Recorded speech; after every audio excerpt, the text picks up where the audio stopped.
ইহার শরীর মনকে পবিত্র করিয়া ইহাতে আবির্ভূতা হইয়া সর্বকল্যাণ সাধন করো।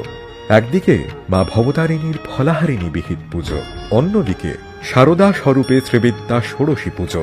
দুয়ে মিলে এক অপরিসীম আধ্যাত্মিক পরিমণ্ডল তৈরি হয়েছিল সেদিন দক্ষিণেশ্বরে। আসলে শ্রীরামকৃষ্ণ মনে করতেন নারীত্বের শ্রেষ্ঠ প্রকাশ তাঁর মাতৃত্ব গুণে। সেজন্যেই নিজের স্ত্রীর মধ্যেও জগতের নিখিল মাতৃরূপের সারভূতা বিগ্রহকে প্রত্যক্ষ করে ভক্তিসহ তাঁকেই পূজা করেছিলেন এবং জগৎকে বুঝিয়ে দিয়েছিলেন সমাজে নারীর স্থান কোথায়। আর এভাবেই সাধক শ্রেষ্ঠ রামকৃষ্ণ তার সাধক জীবনের চূড়ান্ত তপস্যাব্রত চরিতার্থ করেছিলেন ফলহারিণী অমাবস্যার এই পুণ্যতিথিতে, যা বাংলার বিশিষ্ট কালীপুজোর তিথিগুলির মধ্যে আজ অন্যতম।